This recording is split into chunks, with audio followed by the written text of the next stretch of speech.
understanding is Kala. Kala means time.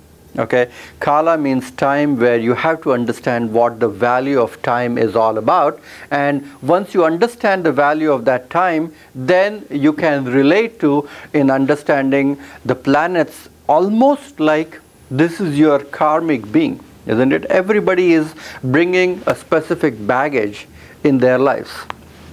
Do you agree? Why in the whole wide world you selected the womb of your mother to be born?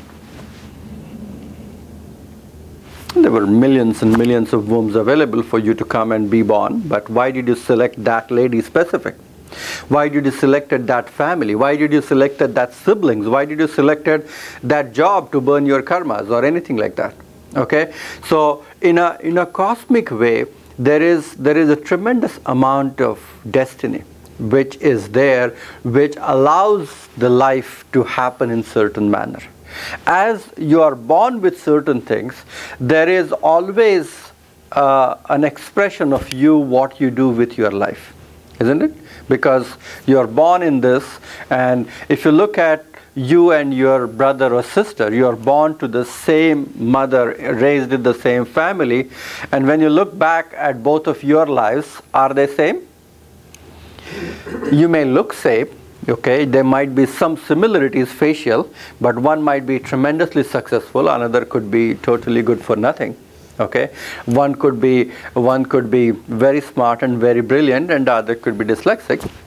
Okay, when we look at our karmic interpretation, it is something as if that you are blessed with, you are born with. There is always an age-old debate, what we have in Vedic literature also, which is called as Daiva and Purushartha. Daiva means destiny, and Purushartha means free will. Everybody has both of these things, isn't it? There is a reason why all of us are sitting in this room and talking about this. We all come from so many different areas, and we are just hanging out together for next 3 days and talking and discussing about something which is so complicated and esoteric. So when we say that there is a reason why we are all here together, but how each one of you will interpret this and what you will take back home is going to be very different, which will be depending upon your free will, your Purushartha, your understanding. It's like when you play a card game, isn't it? Everybody gets certain cards, but how you play your hand is your free will, isn't it? And you might have really hopeless cards in your hands, but you can win a whole lot of money with that. Many times you do that, isn't it? Many times people have very limited resources, but they use it so wisely that they can do really wonderful with their lives. Some people have abundant resources in their life, but they really trash their lives. Okay, so when we say that there is a difference between Daiva and Purushartha, that term gets a little bit more fuzzled and narrow as we move further, because your actions will determine what your karma will be, and your karma will determine what your actions will be. Do you understand what I'm saying? Okay, if at all we think that the disassociation of Prakriti from Purusha, I hope everybody understands what I'm talking about. Okay, the moment, the evolution of the universe, when we are talking about Purusha, is the unified field or the pure consciousness, from where the first expression or ripple, what happens into that unified field, what we call it as Yadricha. Yadricha is a desire to create the world. Okay, so in that unified field or pure consciousness, the first ripple is Yadricha, and the first expression of that is Prakriti, which we call it as Mother Nature. Okay, so Prakriti is an expression of Purusha. The moment you have Prakriti, that's where the journey begins. That's where the Maya begins. That's where the karma begins, because it starts the initiation of the action.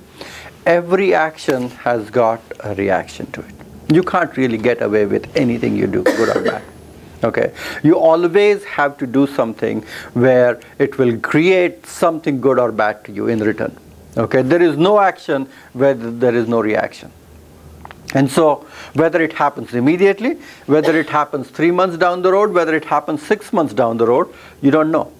When we talk about Vedic astrology is a science which actually understands and looks at the horoscope to find out who you are, and then find out how you are leading your life whether you are leading to its fullest potential or you are underperforming. What are the given blocks and what are the given attitudes and changes that you need to understand to actually potentiate it further? When I see clients, okay, we'll be talking more about medical astrology from an Ayurvedic point of view during this weekend, but when I see clients, I usually see a trend or a tendency what these people are prone to certain diseases, certain imbalances, certain good or bad times in their lives. When you see that, and you start comparing, taking their history together at the same time, you're looking at their Jyotish chart and you're looking at their medical history, what they're telling you, many of these things starts crisscrossing together.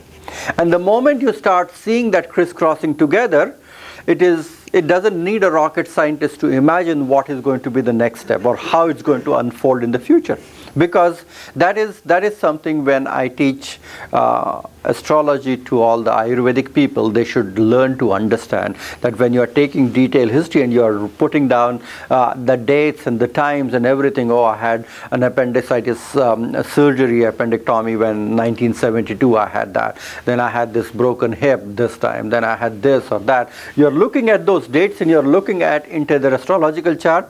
It just creates a reckoning of what is going on in their lives, which planets are good for this person, which planets are not so good for this person, which are the timings when he's more likely to get sick, which are the times when there are most likely, hey Millie, come on in. Which are the times when they will be more likely of creating certain problems and issues. And what are the areas, what are the things that this person actually need to do and understand in order to rectify that. That's again a debatable point. Can you rectify it? Can you rectify if something bad or nasty is going to happen? Is it going to really change that? Is it going to completely negate that? It is completely going to mitigate that? The answer is no. Okay, you cannot. But to a certain extent, you can minimize the brunt of it. It's like you're watching the Weather Channel in the morning and they say it's going to rain. It's going to rain like cats and dogs and very heavily, and then you prepare yourself, you take your umbrella with you. So it rains, it's wet and soggy everywhere, but you're dry. Okay, so it is a technique or a tool or a way where if I know something is going to happen, good or bad, how can I purify that? How can I prevent myself from not completely be exposed to that? Okay. Another thing is, Vedic astrology is a science which actually helps you understand that you cannot always blame it on stars, or you can't curse, oh, I'm all messed up because I have this kind of a horrible chart or anything like that. Okay? Every chart has strength, every chart has some weakness to it. When we look at every chart having certain strength and weakness, you need to lead and understand yourself instead of kicking yourself in the back all the time by knowing and leading your life in accordance with that. If at all you are going through a very stressful transition and you are planning to tender your notice and changing the job and everything, you should not do that, because you are entering into a very stressful cycle into your life and you are trying to initiate an action which is going to make it even worse. Okay, so if it happens, that's a different thing, but you should not initiate something when something is really bad. Okay, you know it's full moon and you have a not so benefic moon in your chart, and the moon is so strong and powerful, and you're trying to drive somewhere in the middle of the night. Okay, so your actions should correspond to the strength and the weakness of certain charts. Okay.